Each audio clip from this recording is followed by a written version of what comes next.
Hello everyone. Today we are going to start the auxiliary equation in RH array.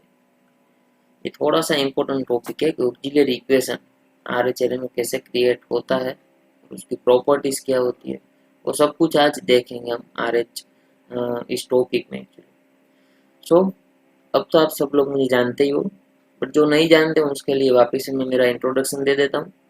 That my name is Jiten Somaiya. I am having 4 years of experience in this field and मैंने 2 बार gate crack कर रखी है और उसमें मेरा latest score जो है वो है 499। तो वीडियो स्टार्ट होने से पहले इस चैनल को सब्सक्राइब कर दीजिए और इस वीडियो को अपने फ्रेंड्स के साथ ज़्यादा से ज़्यादा शेयर कर दीजिए। ओके, तो स्टार्ट कर रहा हूँ। Now in the previous session of the RH criterion, what we have seen actually that we have seen that if any first column element will become 0 and in that particular row actually if we are having at least one non-zero element, then we can put epsilon over there, means limit epsilon tends to 0। मतलब वहां पर 0 की जगह पर 0 अगर put करेंगे तो क्या होगा बेटा कि वहां पर इंफिनिटी हो जाएगा। तो हम लोगों को क्या करना है कि वहां पर एक एप्सिलॉन को एज्यूम कर लेना है and that particular epsilon tends to 0, limit epsilon tends to 0। तो मतलब वो एक्चुअली में 0 ही है, बट 0 के नजदीक वाली कोई भी एक वैल्यू हम लोग कंसीडर करके आगे बढ़ रहे हैं, तो एरे ब्रेक नहीं होगा इसके हिसाब से ना। तो वो आरएच का एक अपना पर्टिकुलर रूल है। बाद में हम लोगों ने देखा था कि अगर थर्ड ऑर्डर इक्वेशन है तो उसके लिए मैंने आपको शॉर्टकट दे रखी थी कि अगर उसमें उसके ऊपर आपको कमेंट करना है कि वो सिस्टम स्टेबल है, अनस्टेबल है या मार्जिनली स्टेबल, तो मैंने एक शॉर्टकट दे रखी थी। पर्टिकुलरली ऑल मींस एक s3 वाला टर्म से स्टार्ट होना चाहिए। हर एक s पावर वाला टर्म या तो कोफिशिएंट अवेलेबल रहना चाहिए उसमें। बाद में all the coefficient should be positive, then and then you can apply that particular shortcut, है ना। और बाद में लास्ट में वापस से मैंने एक एग्जांपल उसका रखा है। तो पहले स्टार्ट करते हैं यहाँ से। हम लोगों ने ये सोल्व कर ही रखा है, बट जिसको पता नहीं एक्चुअली में कि भाई चलो फर्स्ट कॉलम एलिमेंट 0 हो गया तो वापस से कैसे सोल्व करना है, तो एक बार ये क्वेश्चन मतलब एक बार ये एग्जाम्पल आपको सोल्व करके दे देता हूँ, इसको सोल्व कैसे करना है। नाउ आपको बताइए अब तो एरे कैसे आपको क्रिएट करना है इस तरीके से। s5, s4, s3, s2, s1, s0 हो गए। यहाँ पे इसका कोफिशिएंट, बाद में s3 वाला, बाद में s1 वाला। Okay done. अब s4, s2, s0। ओके, अब यहाँ पर 2, 4, 6 है तो एक रूल आप वो भी जानते हैं, मैंने जो आपको बताया था कि यहाँ से जो कॉमन निकल रहा है तो आप ले सकते हो कॉमन। तो मैंने 2 को कॉमन निकाल दिया। बाद में इसको कहीं पर भी लिखने की जरूरत नहीं है ना, निकल गया तो निकल गया कॉमन। वैसे भी कैंसिल आउट हो रहा है इसीलिए निकाल दिया है ना। मैंने आपको कैलकुलेशन वगैरह सब कुछ करके दिखा दिया था प्रीवियस वीडियो में, आप जाके देख सकते हो वहां पर, है ना। Now cross multiplication 3 - 2 1 1 by 1 1, then 5 - 3 by 1, over here you will get 0, then 2 - 2 you will get 0, 3 - 0 by 1 you will get 3, and over here you will get again 0. But now what is the condition actually that in the first column one element is becoming 0। मतलब first column अगर आपको देखनी है, मतलब हम लोगों को अगर स्टेबिलिटी के ऊपर कमेंट करना है या तो कमेंट करना है कि कितने नंबर ऑफ पोल्स RHS में है, LHS में है, तो वो सब कुछ कमेंट करने के लिए मैंने आपको क्या बोला था कि फर्स्ट कॉलम को ही ऑलवेज आपको एनालाइज करना है, ऑब्जर्व करना है। तो यहाँ पर तो 0 आ गया तो वो एरे ब्रेक कर देगा, क्योंकि यहाँ पर देखो 0 × 2 0 -3, so -3 divided by 0, then it will give you over here infinity actually। तो इन्फिनिटी आ जाएगा तो एरे RH एरे जो अपना है वो तो ब्रेक हो जाएगा बेटा। तो यहाँ पर मैंने क्या बोला था कि अगर ये रो जहाँ पर कॉलम में 0 हो गया, अब ये रो जहाँ पर 0 हुआ है वहां पर आपको क्या देखना है कि भाई at least one element should be non 0। हाँ भाई एक एलिमेंट ऐसा है कि जो नॉन 0 है, तो तब आपको क्या करना है, you can replace this 0 with epsilon, यहाँ पर आप एप्सिलॉन पुट कर सकते हैं। And over here I already told you, है ना, in the previous video you can see that limit epsilon tends to 0। हम लोग ऐसा एक एप्सिलॉन कंसीडर कर रहे हैं कि एप्सिलॉन की वैल्यू समझ लो, आप कोई भी कंसीडर कर सकते हो, 0.0001, है ना, मतलब ऐसी छोटी एक वैल्यू आप कंसीडर करके आगे बढ़ सकते हो। ओके, अब 2 epsilon -3 divided by epsilon, then 0 0, then 3 0 0। तो ये हो गया अपना काम। अब हमको अगर स्टेबिलिटी के ऊपर कमेंट करना है, अगर स्टेबिलिटी को कमेंट करना है, या तो आपको ऐसा बोलना है कि भाई कितने नंबर ऑफ पोल्स आरएचएस में, कितने नंबर ऑफ पोल्स एलएचएस में, वो सब कुछ देखना है अगर आपको, तो देखो यहाँ पर एप्सिलॉन मतलब मैंने 0.0001 या कोई भी एक वैल्यू कंसीडर कर रहा हूँ, है ना, तो 0.0001 तो वो पॉजिटिव वैल्यू हो गई मेरे लिए। तो ये सब कुछ पॉजिटिव था, पॉजिटिव था, पॉजिटिव था, ये भी पॉजिटिव। अगर 2 एप्सिलॉन मतलब 0.0001 into 2 means you will get again small value, -3, so small value minus bigger value, then you will get negative value, negative by again negative value will be divided by very small value, then again you will get negative value, है ना, at least. तो ये negative value, हमारा conclusion निकल गया भाई कि हमको यहाँ पर पॉजिटिव वैल्यू मिल रही है या नेगेटिव वैल्यू, है ना, तो नेगेटिव वैल्यू मिल रही है। अब यहाँ पर वापस 3 है तो वो तो पॉजिटिव वैल्यू हुई।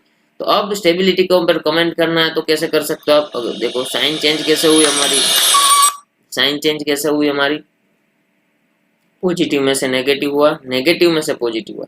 सो 2 number of sign changes we are getting answer, 2 number of sign changes मिल रही है। तो मैंने क्या बोला था कि 2 नंबर ऑफ साइन चेंजेस अगर मिल रही है तो कितना नंबर ऑफ पोल्स आरएचएस में होने वाले, 2 पोल्स, तो 2 आरएचएस में चले गए तो 5 तो मिलने वाले, क्योंकि सिस्टम का ऑर्डर जो है वो 5 है। तो 5 - 2 means 3 poles you will get on the LHS. Done, हो गया इतना क्लियर। अब जैसे ही एक भी पोल अगर आरएचएस में चला गया तो वो तो हम लोग क्या बोल देंगे, अनस्टेबल सिस्टम हो जाएगी। क्लियर। तो ये हो गया कि जो हम लोगों ने कर ही रखा था ये एग्जांपल, बट वापिस से जिन लोगों को अगर डाउट है उसके लिए कि भाई यहाँ पर एप्सिलॉन पुट करके ये कंक्लूजन कैसे लाना है कि यहाँ पर positive value, negative value, positive value, है ना, तो यहाँ पर ये पॉजिटिव है, बट ये तो 2 एप्सिलॉन मतलब वापिस से छोटी वैल्यू, छोटी वैल्यू में से बड़ी वैल्यू हम लोग सब्ट्रैक्ट करेंगे तो वापिस से नेगेटिव वैल्यू मिलेगी। Negative value will be divided by smaller value, but again you will get negative value ना। नेगेटिव वैल्यू को मैं नेगेटिव वैल्यू से डिवाइड करूंगा तो मुझे पॉजिटिव वैल्यू मिलेगी, बट यहाँ से तो यहाँ पर तो मैं क्या कर रहा हूँ, पॉजिटिव वैल्यू से डिवाइड कर रहा हूँ, तो मुझे वापस से नेगेटिव वैल्यू ही मिलेगी। Clear, done. अब थोड़ा सा आगे बढ़ रहा हूँ, एक नया एग्जाम्पल है, आपको वापस समझ आएगा, क्योंकि हमारा जो टाइटल है auxiliary equation in RH array, है ना, तो ऑक्सिलरी इक्वेशन के बारे में हम लोग बातें करेंगे। अब यहाँ पर आ जाइए।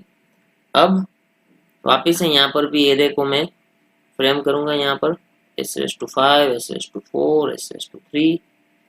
2 1 0, यहाँ पर 1 3 2, यहाँ पर 1 3 2।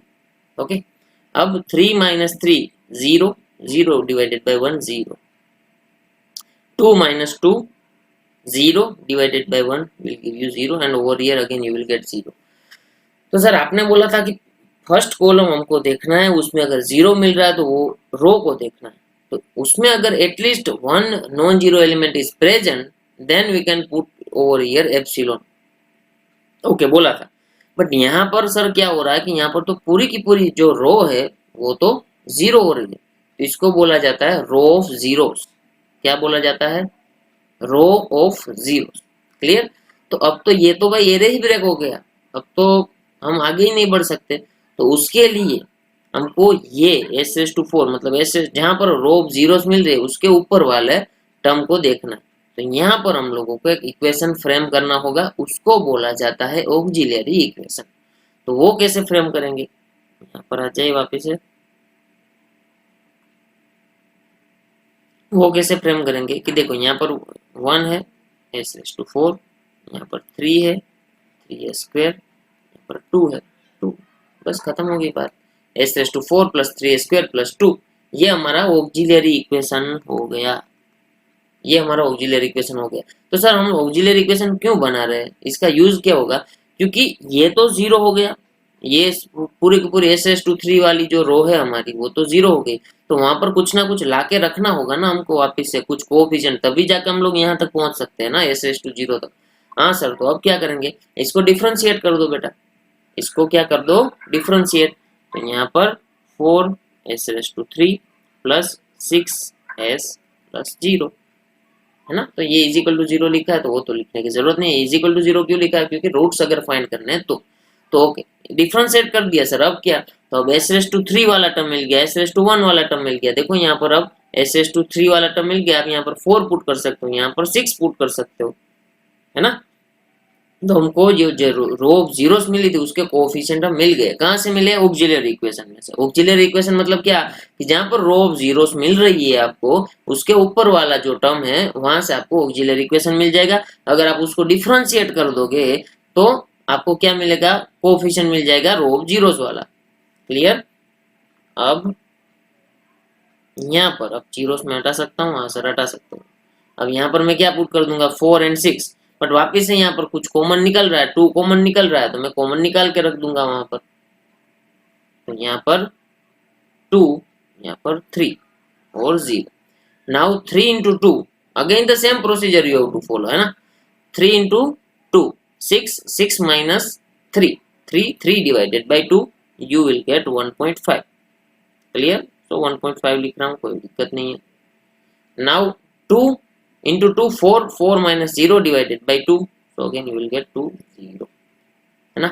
now 1.5 into 3, so 4.5 you will get, 4.5 minus 4, 0.5, 0.5 divided by 1.5, so you will get 1 by 3,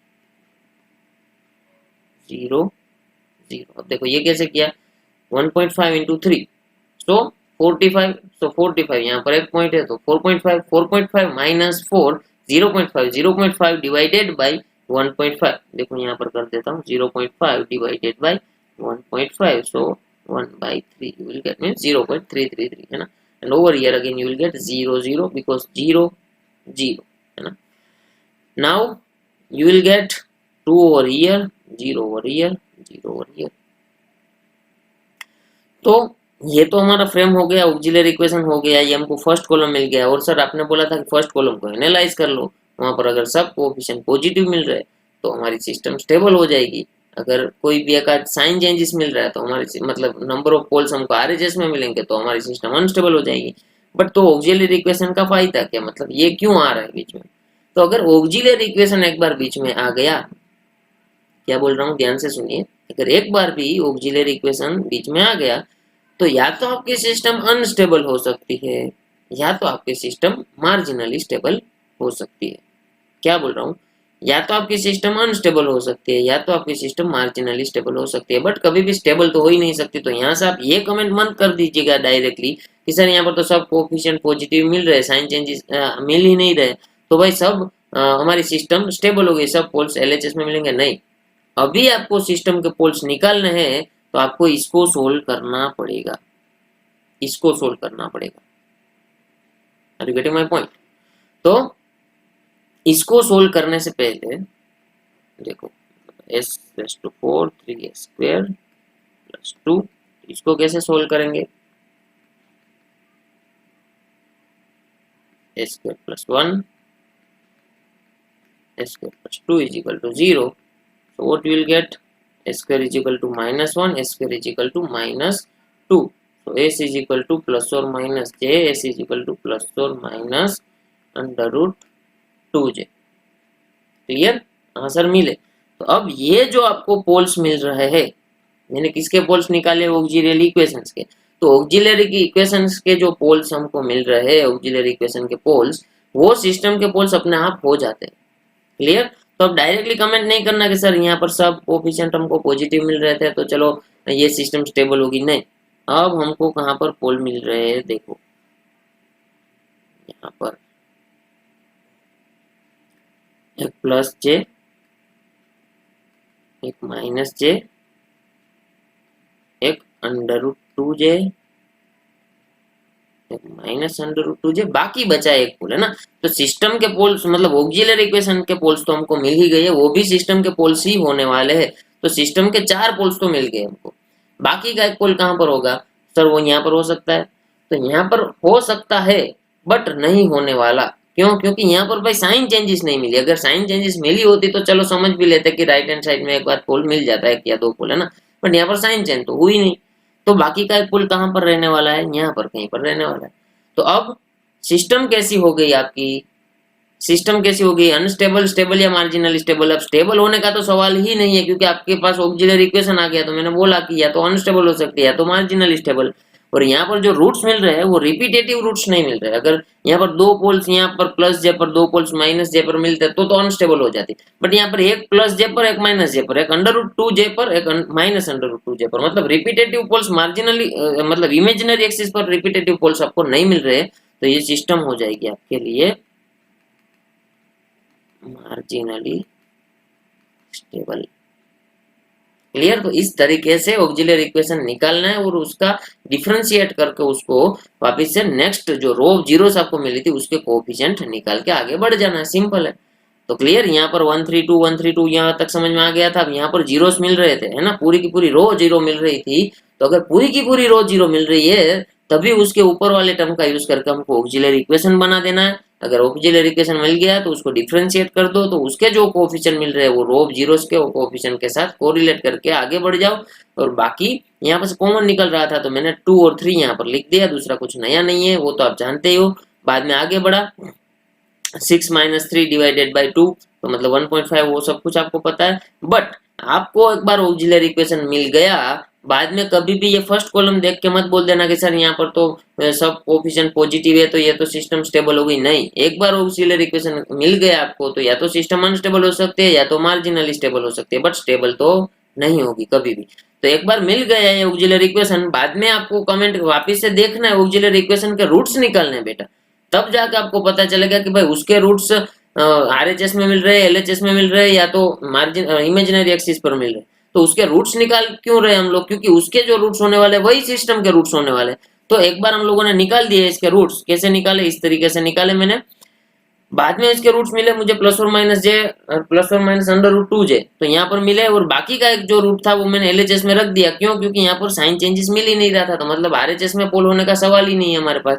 तो बाकी हमारे इमेजिनरी एक्सिस पर जो पोल्स मिल रहे थे उसके हिसाब से मैंने बोल दिया कि सिस्टम मार्जिनली स्टेबल है। तो यहाँ से क्वेश्चन ऐसा भी पूछा जा सकता है कि इमेजिनरी एक्सिस पर आपको कितने पोल्स मिल रहे हैं। तो कितने पोल्स मिले इमेजिनरी एक्सिस के ऊपर? 4 पोल्स।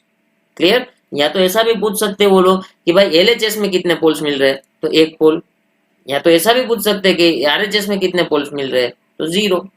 और सिस्टम कौन सी है, स्टेबल, अनस्टेबल या marginally stable? Marginally stable system है। अगर यहाँ पर रिपीटेटिव पोल्स मिलते हैं तो ये अनस्टेबल हो जाती है। अगर इमेजिनरी एक्सिस के ऊपर आपको रिपीटेटिव पोल्स मिल रहे हैं यहाँ पर और यहाँ पर वापिस से, तो सिस्टम अनस्टेबल बोला जाता है। पर यहाँ पर रिपीटेटिव नहीं मिले, एक यहाँ पर मिला, एक यहाँ पर मिला, एक यहाँ पर मिला, एक यहाँ पर मिला, इसलिए मार्जिनली स्टेबल। क्लियर? तो ऑक्सिलरी इक्वेशन आपको समझ में आ गया है। उसकी थियरी एक बार देख लेते हैं।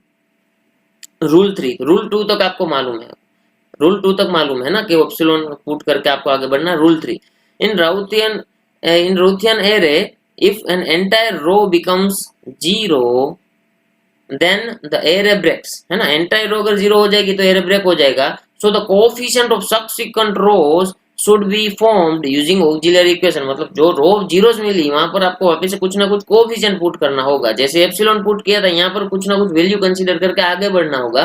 तो ऑक्सिलरी इक्वेशन को डिफरेंशिएट करके आपको उसके कोएफिशिएंट निकाल देना है। तो ऑक्सिलरी इक्वेशन क्या होता है? It is an equation formed with proceeding row above row, है ना, above row to the row of zeros. मतलब ये रो, ये जो रो आपको मिल रही है रो ऑफ जीरोस के अबव वाली, वो आपके लिए ऑक्सिलरी इक्वेशन बनने वाली है। और ऑक्सिलरी इक्वेशन यहाँ पर आ जाइए। ओके, अब ऑक्सिलरी इक्वेशन के प्रॉपर्टीज तो देखो, द ऑक्सिलरी इक्वेशन AEB बोला जाता है शॉर्ट में।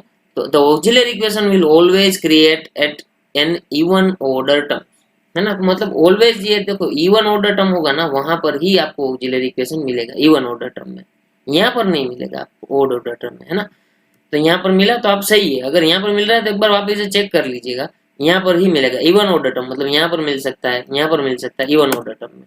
Okay, now the roots of the auxiliary equation are nothing but characteristic equation roots which are system poles. मतलब मैंने जो बोला वो कि भाई ऑक्सिलरी इक्वेशन के जो रूट्स आपको मिलने वाले हैं वही सिस्टम के रूट्स होने वाले हैं, है ना। अब उसकी दूसरी कंडीशन भी है कि अगर ऑक्सिलरी इक्वेशन बन रहा है तो उसके पोल्स कैसे होंगे, आपको कैसे मिल सकते हैं, तो सिमेट्रिकल पोल्स मिलेंगे with respect to origin.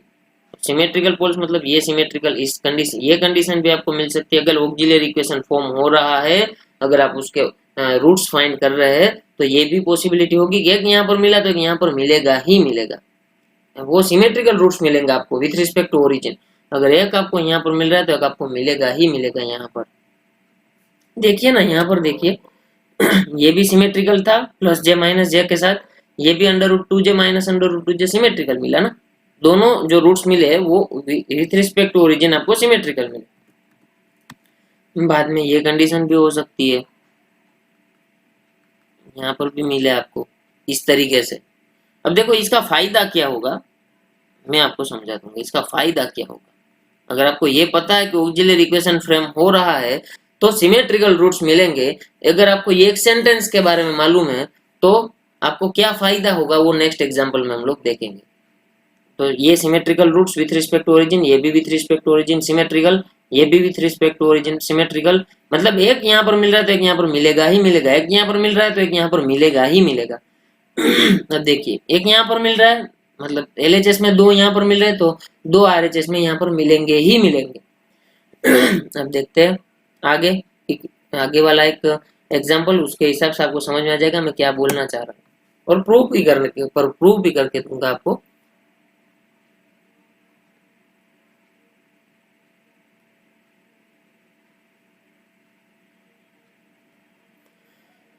Okay, 1 minus 2 1, यहाँ पर 1 माइनस 2 1, तो यहाँ पर माइनस 2 प्लस 2 0, यहाँ पर भी 0, यहाँ पर भी 0। देखिए ये सब कोफिशिएंट सेम मिल रहा है आपको, तो यहाँ पर 0 0 0 ही आएगा, है ना। तो यहाँ पर ऑक्सिलरी इक्वेशन डिफाइन हो जाएगा। यहाँ पर देखो 0 0 0 आ रहा है तो यहाँ पर क्या होगा, ऑक्सिलरी इक्वेशन डिफाइन हो जाएगा। तो सर आपने बोला था कि रो ऑफ जीरो जो है उसका ऊपर वाले टर्म को देखकर हमको ऑक्सिलरी इक्वेशन बना देना है। तो एस रेस टू 4 मतलब यहाँ पर 1 है तो यहाँ पर नहीं लिख रहा हूँ, है ना कुछ भी, minus 2a² plus 1 is equal to 0। तो यहाँ पर सर आपने बोला था कि डिफ्रेंशिएट करना है इसको, हाँ बेटा बोला था, सब कुछ आपको पता है। तो अब इसके कोफिशिएंट को लेकर यहाँ पर आपको पुट कर देना है, क्योंकि एस रेस टू 3 का 4 आ जाएगा, एस रेस टू 1 का -4 आ जाएगा। हाँ सर आपने बोला था, अभी आगे ही हम लोगों ने कर लिया। तो अब यहाँ पर ये जीरोस को हटा देता हूँ मैं, और यहाँ पर 4 और -4 है तो मतलब 4 को कॉमन निकाल के 1 -1 0 पुट कर दिया। अब -2, अब -2 प्लस 1 तो -1 हो जाएगा डिवाइडेड बाई 1, तो -1 लिख दिया, है ना। -2 देखिए यहाँ पर क्रॉस मल्टीप्लिकेशन कीजिए, सब कुछ यहाँ पर, और एक यहाँ पर कर देता हूँ, जो कैलकुलेशन कर रहा हूँ यहाँ पर कर रहा हूँ, ऑक्सिलरी इक्वेशन के जब रूट्स सोल्व करने की बात आएगी तब यहाँ पर करूँगा। अब -2 प्लस 1 डिवाइडेड बाई 1, तो आपको -1 मिलेगा। ओके, अब 1 -0 बाई 1 यहाँ पर 0, अब -1 इंटू -1 यहाँ पर कितना मिलेगा 1, माइनस वापिस से 1 डिवाइडेड बाई -1, तो यहाँ पर आपको क्या मिलेगा 0। अब यहाँ पर 0 -0 0। ओके सर, तो यहाँ पर तो वापिस से सर ऑक्सिलरी इक्वेशन क्रिएट हो रहा है, हाँ तो होगा, कोई दिक्कत नहीं है। तो अब यहाँ पर रो ऑफ जीरोस मिली तो यहाँ पर ये वापिस से आपके लिए ऑक्सिलरी इक्वेशन हो जाएगा, हाँ सर हो जाएगा। तो अब आपने सर बोला था कि यहाँ पर वापिस से एक ऑक्सिलरी इक्वेशन 1 नाम दे रहा हूँ उसको, इसको ऑक्सिलरी इक्वेशन 2, यहाँ पर minus A square plus 1 is equal to 0। अब इसको डिफ्रेंशिएट करना है क्योंकि यहाँ पर कुछ ना कुछ पुट तो करना होगा हमको, तो डिफ्रेंशिएट करना है तो -2s प्लस 0, यहाँ पर -2 पुट कर दीजिए आप।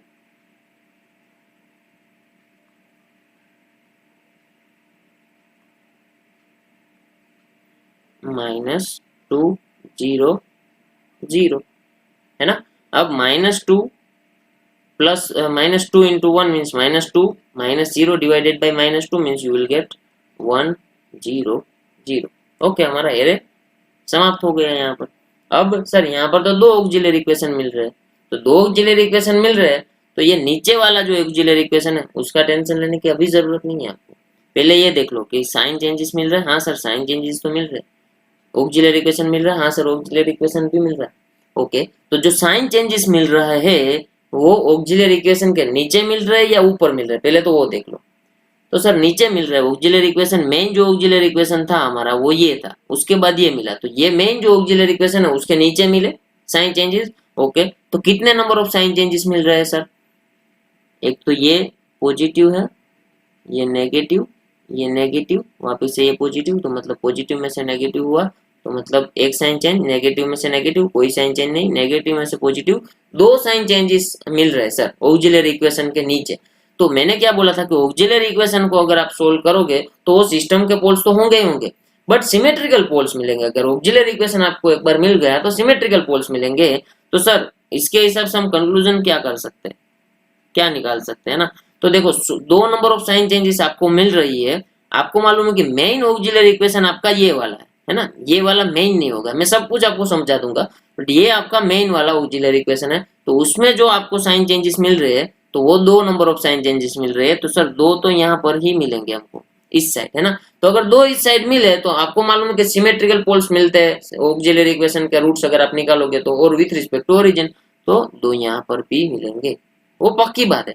दो यहाँ पर मिले, दो यहाँ पर मिले, बाकी के सर, तो बाकी ऊपर देख लो, ऊपर से तो सब कुछ positive positive positive negative negative positive हुआ। तो अगर इसके दो नंबर ऑफ साइन चेंजेस हो रही थी तो दो रूट्स तो हमने आरएचएस में पुट कर दिए, बाकी के दो यहाँ पर ही होंगे ऑक्सिलरी इक्वेशन के रूट्स। ओके सर, अब बाकी का एक बचा तो वो भी एलएचएस में ही आएगा, वो भी एलएचएस में आएगा, क्योंकि यहाँ पर तो अब हो नहीं सकता।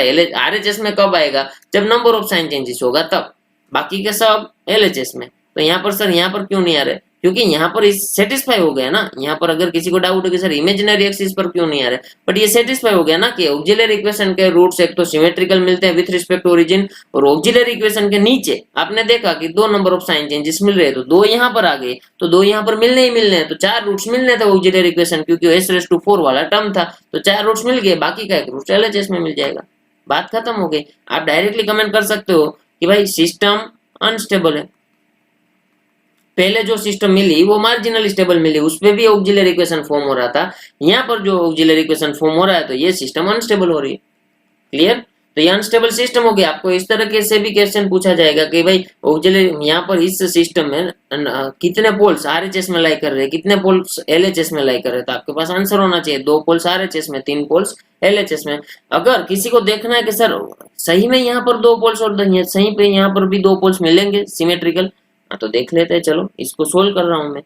s⁴ minus 2s² plus 1 is equal to 0, a² minus 1 whole square is equal to 0, so a² is equal to 1 and 1, है ना। a² is equal to 1 1, so s is equal to plus और minus 1, s is equal to plus और minus 1। तो एक plus 1 यहाँ पर मिल रहा है, मतलब देखो यहाँ पर मैंने अलग अलग लिए थे सिंपल कंक्लूजन निकालने के लिए, बट ये यहाँ पर भी हो सकता है एक ही जगह पर, क्योंकि प्लस 1 मिले। तो दूसरा प्लॉट यहाँ पर सही में ग्राफ कर रहा हूँ, प्लॉट कर रहा हूँ। यहाँ पर देख लीजिए, 2 पोल्स एक जगह पर +1, 2 पोल्स एक जगह पर -1, और तीसरा यहाँ कहीं पर भी मिल जाएगा।